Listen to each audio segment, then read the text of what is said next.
we're always being guided. And one of the chief ways that life speaks to us is through discomfort. Pain, in a certain way, is kind of life's messenger, right?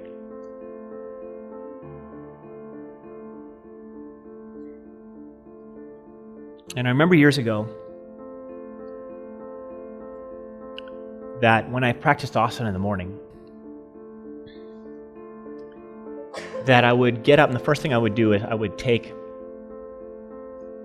a hot shower. Because I'm one of those people that after I go to sleep and I wake up in the morning, I feel like somebody snuck into my bedroom and replaced all my muscles with trick muscles that are 3 inches too short. So a lot of pain, a lot of lack of mobility and all of that. And I've always felt for a long time that, well, I can't really do my asana practice in this state. So I'm going to take a hot shower, loosen everything up, and then I can do my asana practice. And it took me many years to realize that this pattern of tightness and pain in my body was a roadmap to what was needed, what parts of my body needed to be attended to, cared for, stretched, opened, breathed into. And every morning I had been erasing the roadmap and then just blindly doing a bunch of pre-programmed crap that I came to believe is the right thing for me to do because somebody in a book or a robe or a diaper told me that was the right thing to do. You know what I mean. A clean one, a clean diaper.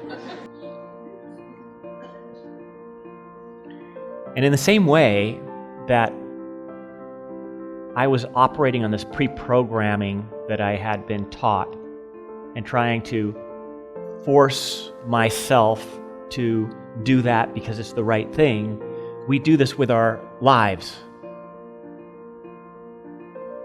Speaking for myself, I've done this with my life a lot in the past, is that I have some pre-programming learned of what postures I'm supposed to do. I'm supposed to do the posture called college. I'm supposed to do the posture called respectable job. I'm supposed to do the posture called saving and being fiscally responsible, and all of these postures.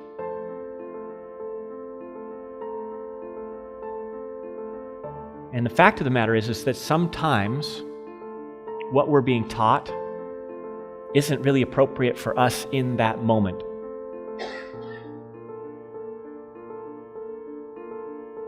But the best news is that we're always being guided by, largely, discomfort. When you're in the flow and things feel effortless and right, that's you being guided that this is where you belong. And when things are really difficult and uncomfortable and miserable, that's you being guided that maybe you need to adjust course a little bit. Now, don't take this to mean that you should have a nice, free, easy ride, because there's difficulties and challenges in every endeavor, right? So life is not supposed to be free of difficulties and challenges.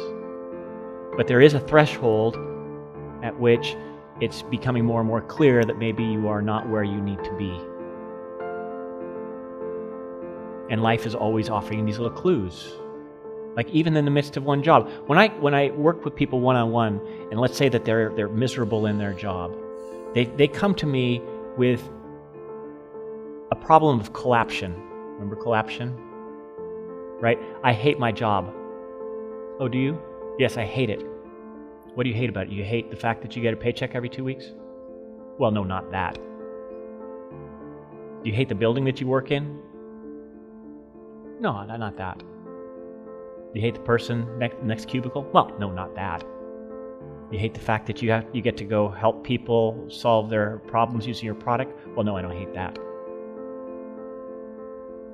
Hate the fact that your boss doesn't appreciate you? That guy's a fucker. Right? So they don't hate their job. They hate being underappreciated and being treated wrongly. And the feeling that they have in their body is because they're not in the right place with somebody who is growing them and nurturing them and appreciating them. And then life is speaking to them that way. It's inviting you to find some place where you're appreciated. But the trick is that you have to deconstruct this collapsed experience. The job is not one thing. Your relationship is not one thing. Where you live is not one thing. And we could go on and on and on and on and on and on. Your family is not one thing. They're made up of millions of little things.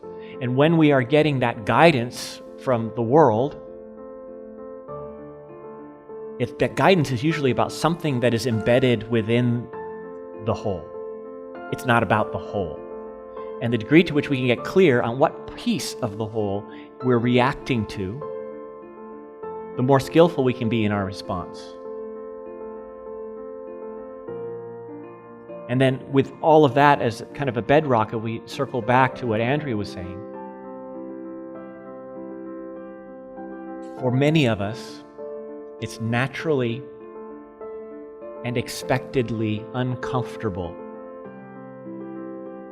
to use her phrase, look in the mirror, or to look at my entire life, or to look at where I am. Because where I am might not be where I want to be. I'm not saying this is the truth for Andrea, but I'm just saying that this comes up a lot. I don't want to look in the mirror because I don't like what I see.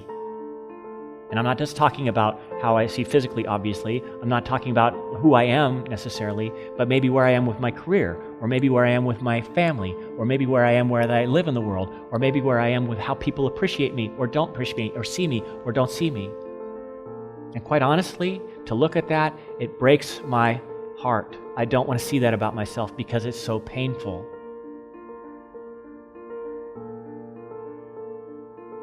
Does this resonate with anybody? At one point in your life, someplace, sometime. But here's the thing. That pain is your guidance.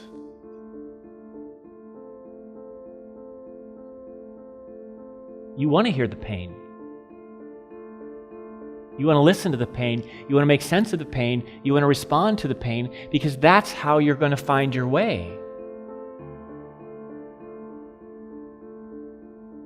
Anybody ever remember Lassie? And every goddamn week, Timmy's in a different well, right? And Timmy falls down a well, and then Lassie runs home. He runs across the freeway and over the mountains. He swims across a lake, and he comes back, finds Pa. Ruff, ruff, ruff, ruff, ruff, ruff, ruff, ruff, ruff, ruff, ruff, ruff. And then, what, Lassie? What is it, boy? Or girl? What? Ruff, ruff, ruff. And Lassie, oh, Timmy's in a well. Got to go rescue Timmy, right? But what if Pa said, somebody shut that damn dog up, go tie him in the barn? It's what we do with our pain. You want to shut it up, tie it up in the barn, medicate. And by medicate, I don't just mean medication, I mean distract yourself from it. Go to a movie. Have something nice to eat. Don't look in the mirror. And on and on and on and on. So, again, this is not for or about Andrea. This is for and about all of us because we all in this room do this to one degree or another, including myself. And the invitation is to remember that those things that are uncomfortable are speaking to you. And we're invited to listen to them and make sense of them and to respond to them in an intentional way. If we truly wish to find our place in the world, to find the expression that we are put here to make.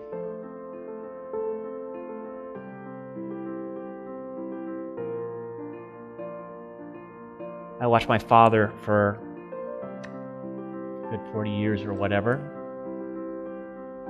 work off his programming in the job that he was expected to be in, miserable, and medicated himself with truckloads of booze for a good 40 years or 45 years or so until he left. And he refused to look in the mirror because it was painful. It was heartbreakingly painful. And for a lot of people, it's so heartbreakingly painful, they can't bring themselves to do it. And this is why what you have to offer them is so important.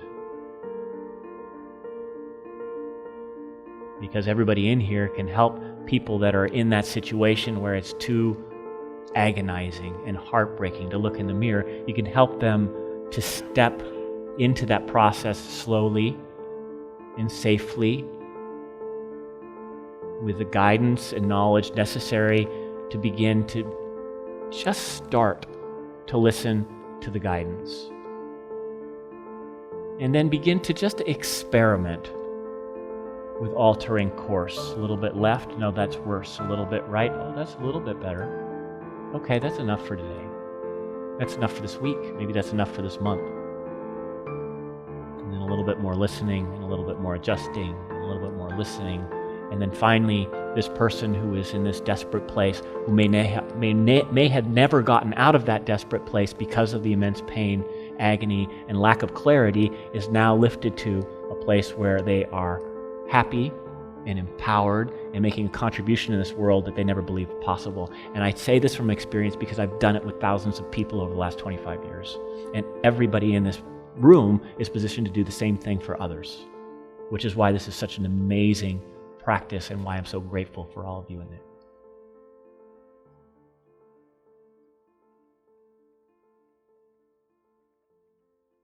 End of message.